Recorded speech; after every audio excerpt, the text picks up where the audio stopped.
Okay, we're live on a Friday. What better thing to do than spice up your weekend? And we're with our friend Chef Harold Sims at the Spice Sir? Guy. Yep. We're going to refine a little spice recipe. Okay, so you may recognize this face and your son Miles. These guys are great Colorado guys, and you were in a series that I love it now. I am hooked, but cooked with cannabis. You were on it. Correct. All right, fantastic. You may know from that. We're going to go in and we're going to kind of, I don't know, get our spice game going right now. Make Let's a do it. spice mix. Okay, the spice guy should be waiting for us in here. Here we go, Miles. Come on, brothers. Let's go. There he is, Zach Johnson, the spice guy. Boys, welcome to the Spice Guy. How we doing? Good. Really well, man. Okay, if this is your first time looking inside the spice guy, this is the blend bar. Yeah. Let's go over to the blend bar here. First of all, the Spice Guy, we are here because Chef Harold has an idea to refine a spice blend recipe. Yes, I do. Okay, what's your idea, Harold? So I was going to go in for like a Central Northern African spice mix. I've done it a lot at home, but I think it'd be great here because I know you have all these the top quality ingredients and you have such a diverse mixture. So I would love for you to help me refine the recipe. Yeah, totally. And that's like kind of the advantage of coming in is that we have a ton of ingredients that like most restaurant kitchens don't even have. Something like over 1,300 ingredients in house. So we're ready to make it weird and take it kind of from being like really good at your house to being amazing in your restaurant. Awesome. This is not the first time you've done this. Chefs come in. This is exactly what the blend bar is for. Get your recipe. There's chefs around town here locally that have their own blends, and you put them together for them. Yeah, tons of it. Probably more than we should, but we take care of it all. And Brunson frequents the bar pretty often to get everything rolling for River Bear. So just kind of a place to come and do R&D. It's super quick. It's super easy. There's a ton of ingredients, sort of make it as quick and painless as possible and put some sweet flavors out. Well, let's do it. Miles, you ready to put some spices together? Let's put some spices together. Okay, now when you were on the show the other day, you mentioned that really in Central Africa, I said, what spices? You said, if it starts with a C, I'm probably using it. Talk about that. Exactly. So yeah, I love to steer more towards the warmer spices: cinnamon, cloves, coriander, cardamom, cumin. Anything like I said starts with C is usually kind of in my wheelhouse. But in this one, also we're gonna do a little bit of sumac. We're gonna make it a little bit sexier. A few more things that we're gonna throw in here with the help of Zach and get some suggestions and stuff like that, and just start building up. So I'm looking for something that's a little bit sour, a little bit of warmth, a little bit of spice to it. You know what I mean? Here's what's cool about this. If you're enjoying this and Chef Harold Sims with us, we're going to have a blend. We're going to put it together. We're going to get a charity component to it, and we're going to get it out there for you guys to enjoy. And what better than the Spice Guy to help us with this project? Okay, go ahead, gents. All right, cool. So to like start with the blackening thing, always for like that Central African stuff, like you're saying, everything in the C's. So I always try to go like earth first. So we would be doing like coriander and cumin first to sort of give us that like really nice base. Cool.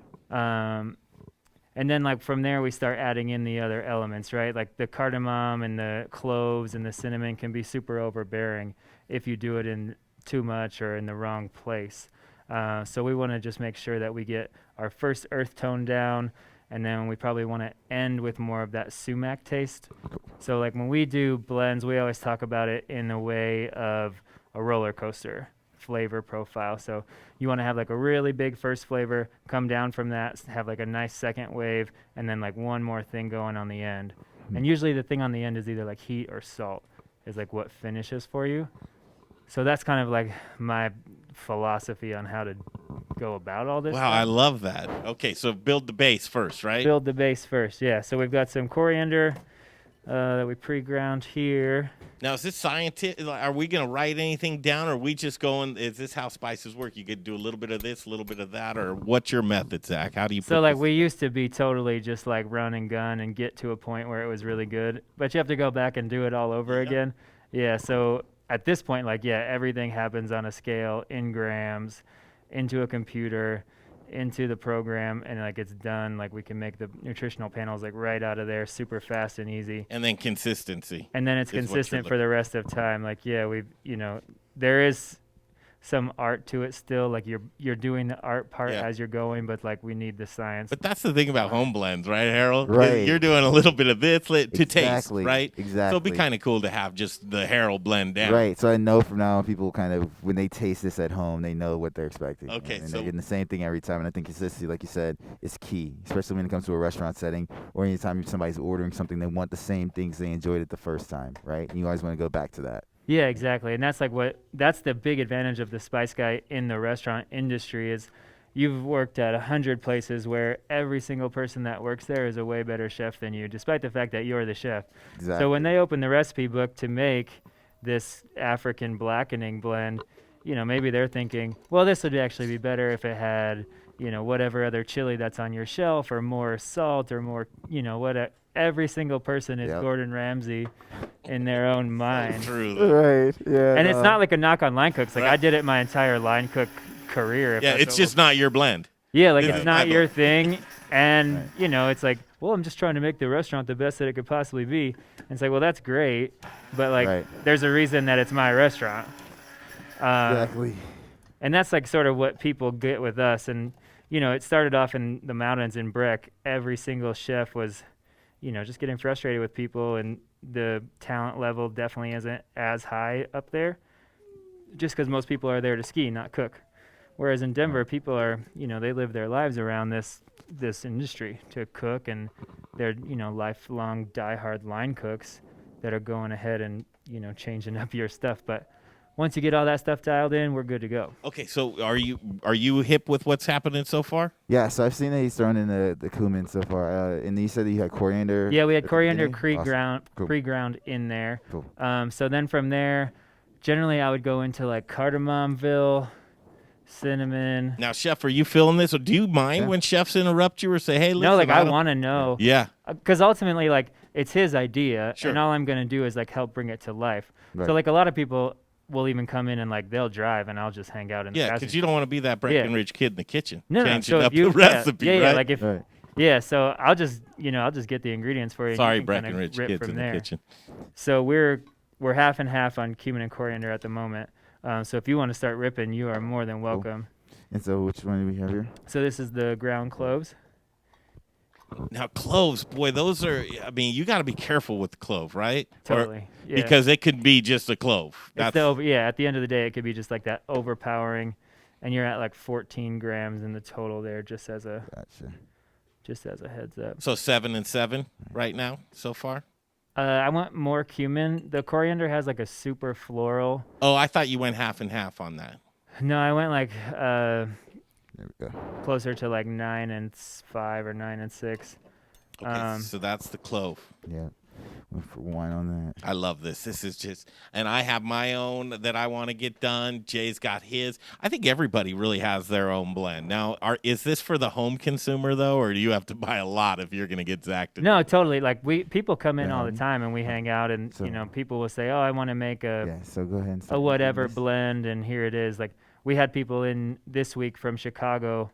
They have their own spice company, and we're their co-packer. All right. And they came to do like 25 more SKUs for their line. So we spent 2 days in here just ripping blends all day. Have you been to Chef Haroldson Yes. here with us? Have you been to a blend bar like this?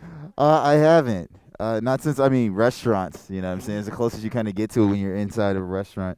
And you're just kind of making a big batch of blend or something, so you can kind of apply it to recipes. But yeah, no, this is my dream. Okay, tell me what you're putting together All right. right now. So I just went with my seeds. I went with 1 gram each of the ground cloves, 1 gram of the cardamom, and then half a gram of the cinnamon. Just because I think the cinnamon does have a tendency to make it a little too sweet, kind of in the flavor profile. So I just kind of wanted to do that here. In a second, I think. Thanks I for wanna the start help, Miles. That was cool actually, over there. mixing that, kind of seeing where we are, and I think I also want to go to smoked paprika to kind of add a little bit of. Yeah, smokiness. totally. So we do like the smoked sweet, but if you're worried about sweet going, we also have the Hungarian hot version of that. So it's kind of like just a you thing. And a lot of times, like, this is the coolest part where it's like, all right, well, you should taste the difference of these side by side, because there's not a lot of restaurants that are using the smoked sweet paprika. It's Right. almost always the smoked hot. Right. So this is the hot. And you get all the same attributes out of the sweet except for there's like not that Right. lingering heat to sort of take over, which is maybe something that you want because you're going that like blackening route. Right. But a lot of times we do some kind of combination Okay. of these two and just end up in a place where we're happy with not being overpowered in terms of like some smoke heat flavor. Mm. So with me, I just love Okay. just the paprika. Sure, You got that? of course. Okay. All right. So I think I like your idea of kind of going with a mix of both. Yeah, right. cool. So then just rip those in and you just kind of be the driver Nice. Cool. of your world here. And yeah, sort of like the cool thing about here is like I keep saying, like we have tons of these different ingredients. So, you know, inside the wall, it's butter powder. We've got Aleppo flakes. It's like a Syrian Aleppo that we work with a single dude to send it all over here. There's Parmesan powder. There's Szechuan peppercorns. There's a few different kinds of sugars, some more processed than others. You know, we've got 6 or 7 peppercorns in here. Hatch green chili powder. All right. There's sort of like this whole gamut of ingredients that most people don't even know necessarily exist. Like, you know, your honey powders and your Worcestershire powder, your soy sauce powder, you know, all the citrus powders to sort of Alright. make your blend come. Is there a Right. lime Hold on a powder? second. There is. Yes, chef. All right. Actually, I think that's a great question because I was going kind of for like a little bit of sour. So I think the last one before we go for the sumac will be just a little bit of lime. Yeah, I think Yeah. like lime works really well. A lot of times in place of the lime or in addition to the lime, we'll do just a shot of citric acid. Okay. Cool. Just like a little bit to like really turn it on, and it's in your C's there. Right on. Hey, buddy. And just kind of like that one a little It's a bit goes a pinch. lot. Yeah, like Gotcha. literally like 10 granules is gonna like turn that whole thing on. Really? Kind of something like that. Yeah, that like you will literally feel the difference in that. That's interesting. You know? Yeah, so we're in like when we're doing full size blends, everything is like more percentage based for how we're looking at it. So on the percentage base of citric acid, like we're usually in like 0.5%, 1% at the most. And that'll sort of like bring it all to life. And that's for something like a lemon pepper or something that you're like really trying to turn up. Got you. The How do you other- remember all this? Dude, this is ingrained, baby. This is in your. This is Love it. going through the Zach calculator in your head. Yeah. And then the other cool thing that we like to do a lot is to take some of the salts that you're going to use and soak them in the lime juice. Okay. So to give it like, because the lime juice powder is really cool, but it's a maltodextrin base. So it ends Right. up like giving you kind of like a film of powder. Got you. Taste. Yeah, and a lot of people like just aren't into that. So we'll take this salt and sort of turn that either with like a lime oil or just like an actual real lime, just based on like shelf life really for what we're going for. So a lot of times it'll be like a lime oil extract, and we'll just chuck that in the salt, blitz all the salt, and then roll from there. On the right track so far, chef? I think so. I Okay. think I'm gonna go ahead and tear it out and then start doing the sumac. Yeah. Cool, yeah. All right. And What's then the question? Do we have a question? he's got so many. We can take a question. Do you have a question for your dad?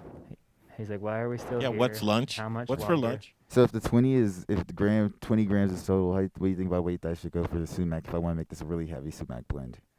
I'm like a 25% person, so About 5. yeah, we're in that like 5 range. And I'm like, I love the sumac. I think Me too. a lot of people haven't really discovered it. It's one that like New York and Chicago have really discovered sumac and like Right. the Zatar and like using Right. it all the way.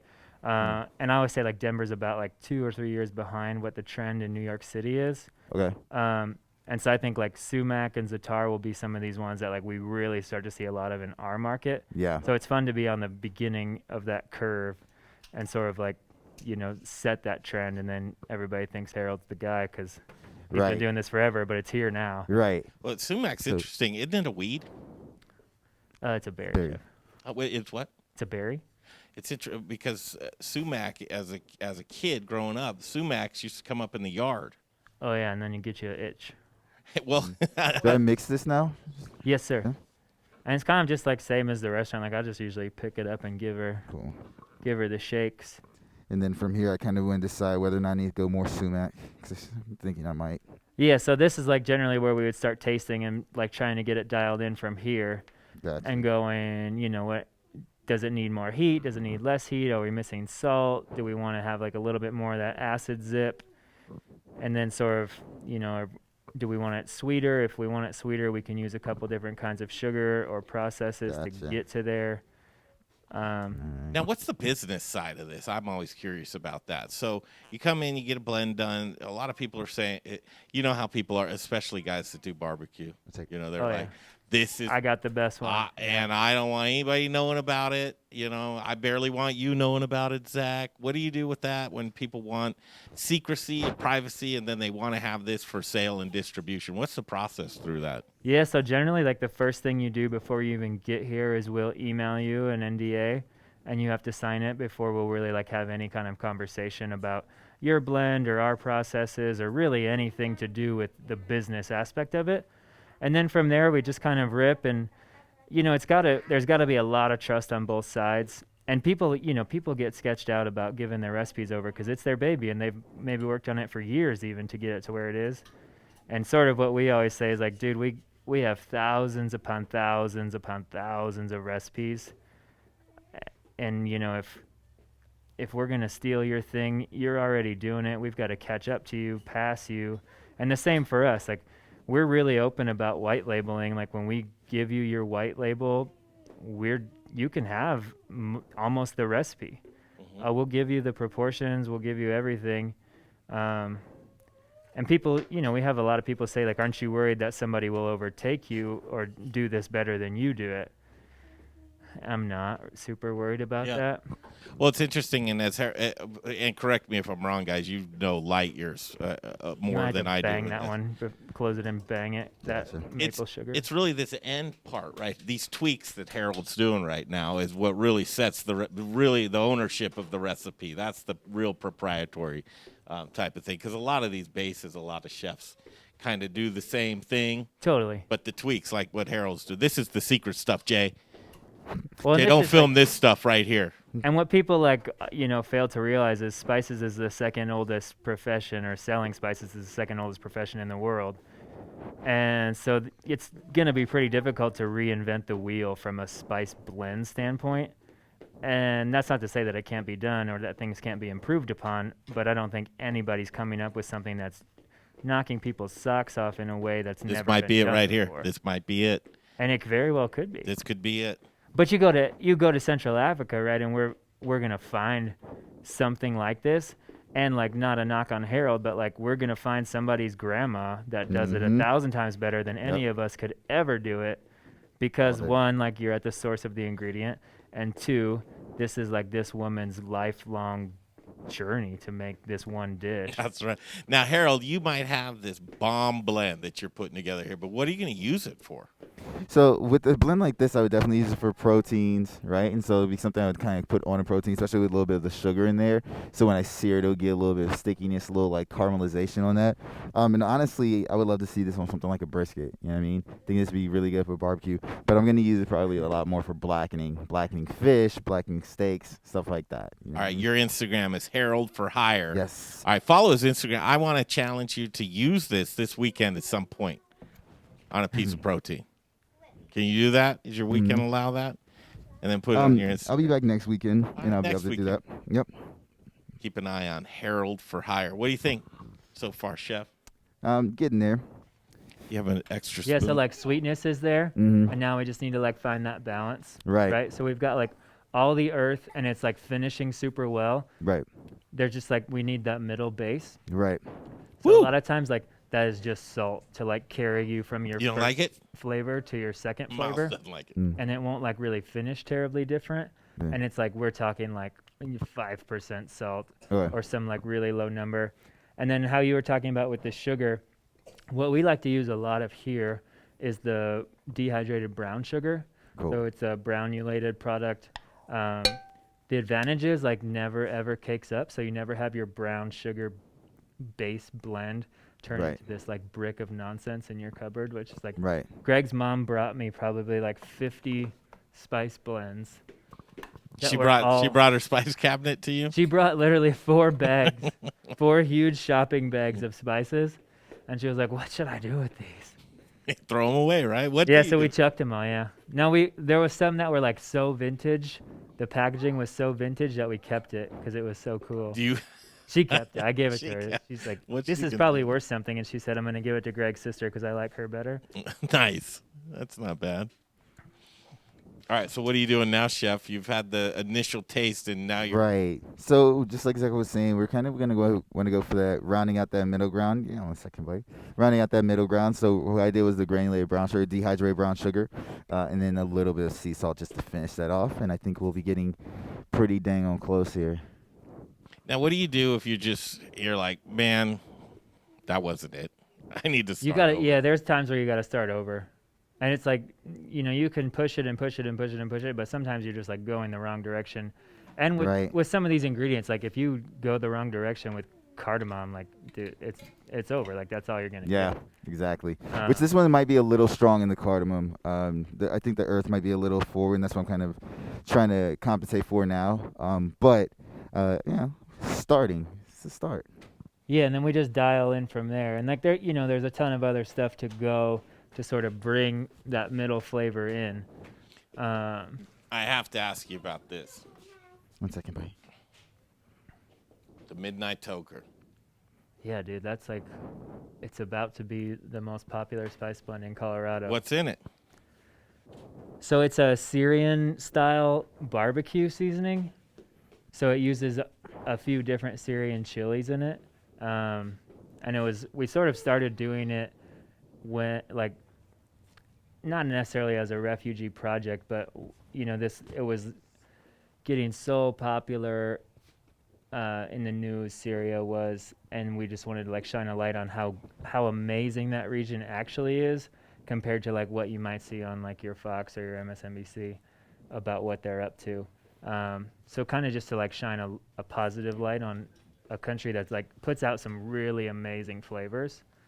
So that was the Midnight Toker, and yeah, it was just I'm down with that. One that I'm out of, I actually need more of, is the Korean rub. the Korean red rub.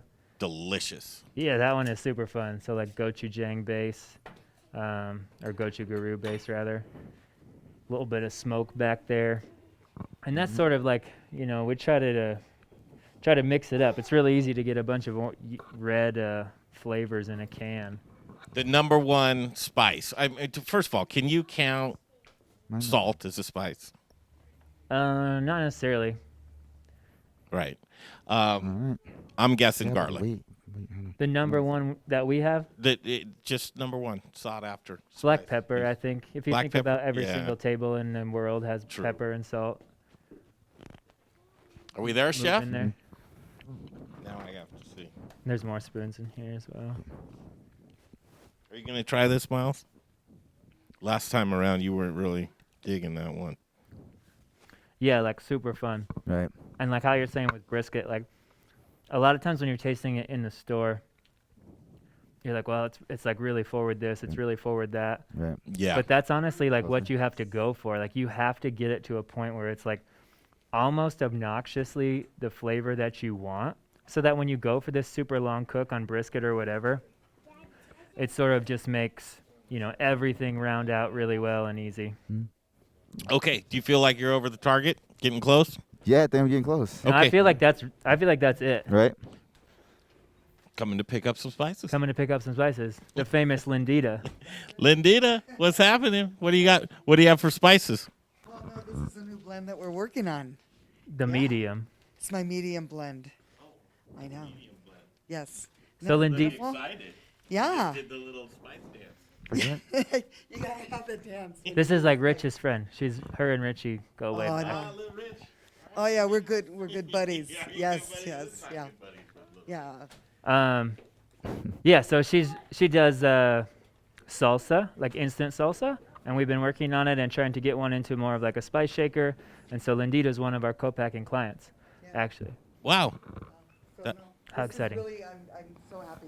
Oh, great. All right, we're live on the Modern Eater right now. Oh yay! Oh, should I take this off? No, I'm just kidding. Lindita. All right, let us know how that works out. Yeah, I'm looking forward to it. I have a couple questions. Mhm. So I Yeah, can- totally. No, let's do it. Oh, is it a good time for question? Do you mind asking a question while we're on microphone? Let's do it. Who cares? Is it Well- business or is it business related or is Well, it? yeah, it's always All right, business. there you go. No, you She's know, like, I don't think, give away the answers. Yeah. No. Well, let's just see if it's spice related. Well, it is. It's always Mm, spice there's lit, spice. Always. My question was, you have How did different you have suppliers, one? for like the bottles How and do that you sort of have thing. Sure. one? So I'm really looking at, looking at some of your samples that you have, that I can, incorporate my product with, because there's so many other beautiful containers out there, but I know you've got the best. So Yeah, so the container stuff is like getting interesting with COVID. It's actually like been the bane of our existence for 4 months.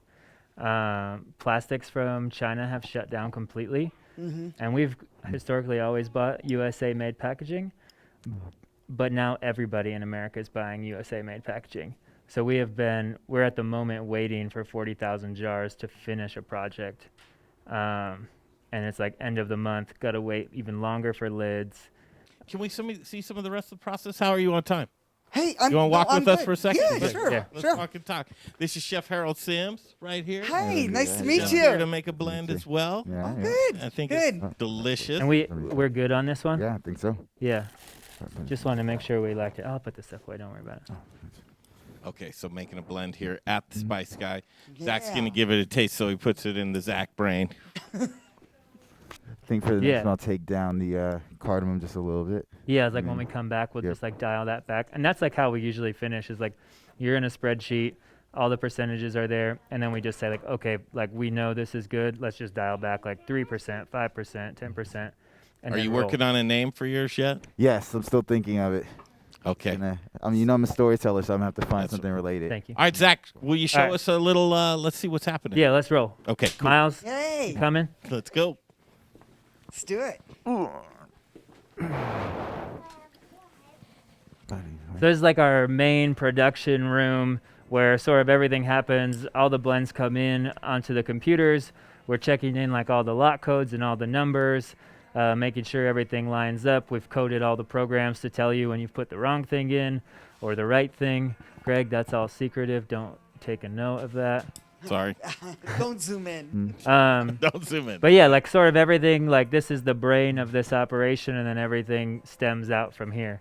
So yeah, we're putting out like almost 100 or so blends a week out of this room. Anything from 25 pounds all the way up to being, we're doing one at the moment that's like a 17,000 pound project.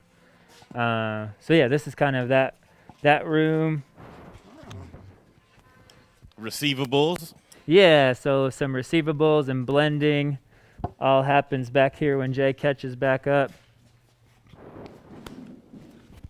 Wow. So yeah, from back here, sort of the process, everything comes in through our main door, check it all into the computer system, and then all of it goes into the wall. We try to get like two turns a week out of our wall. So a lot of companies will be buying like an entire pallet of cumin or an entire pallet of black pepper all at the same time. That's not really our game. We try to buy as fresh and as often as possible to sort of keep everything, just rolling. Now, So- you're buying from regions all over the world, aren't you? Yep. So, if I was to go over here and look at some of these boxes that just are coming in now, Well, check this out. So like California garlic, for instance, from one of our suppliers. So everything comes with like a 2-year shelf life, right? So this one is best by September 22. So it's only October 16th. So this was literally processed like 2 weeks ago. And we'll use all this probably today, this whole 150. Wow. And so things are coming in super fresh, and we're keeping them as fresh as possible by doing like more and more and more turns. So we're never buying like the pallet of pepper or the pallet of garlic, for like to sit on it. If we're buying that much, we're going to use it that week. what about sourcing? Are you going to far? Do they come to you? Do you go to them? Do you want to see the ingredients? Yeah, so we do like time traveling. That's what we call it, THYME. My business partner, he's over somewhere here. We'll travel quite a bit. Historically, like 4 or 5 times a year to whatever region that we want to find product from. So yeah, the last 2 we were in Nicaragua to find some turmeric, some ginger. We stumbled on like some really cool coffee products and like some really cool grow processes. So we're doing a little bit more with those guys. And then the trip right before COVID, and like we got back like on March 1st. We were in Oaxaca because we leased 2 farms in Mexico to grow all of our chilies and some of our other like chili-based powder stuff. One in Baja Peninsula, just right outside of Todos Santos, and then another one in Oaxaca to grow sort of our more like southern Mexican chilies, so like chihuahuas, pasillas, a few guajillos, and then that northern region will grow more of our de arbos, some chipotle, mostly those 2 for us out of there. Don't you want that job? Just I travel. know. Check I out was just saying, like, that sounds spices beautiful. indigenous to the region. And I how was that just works gonna out. say, if Talking to you your need an microphone. assistant- Bring that Yeah. microphone right up to you when you talk. If you need an assistant, Yeah. I Lindita's volunteer. my lady. I You're would in. love to. Yeah, you're in. All right, we've got Cool. another spot we can Yeah, go to so as well. yeah, this is like processing and picking orders and all that jazz. And then yeah, Friday's our day we like break the whole shop down because we'll blend about, I don't know, 5,000 pounds or so of flour a week. Wow. As you can imagine, that sort of goes everywhere. It's hard to keep all that dust down. So every Friday we have to do pretty much a full breakdown of that side of our world.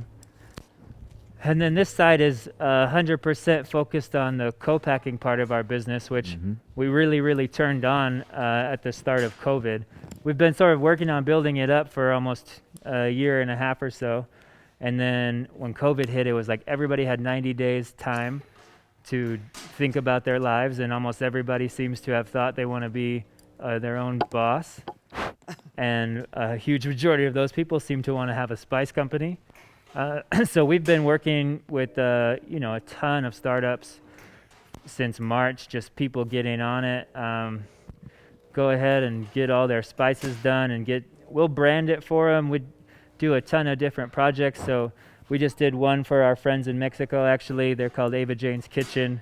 Their blend just went out right when you got here. It was getting on the truck. So that would be like an idea of how you would package for somebody else. Yeah, so we'll just put, sort of all their logos on it, their brand. For Lindita, we do the same thing.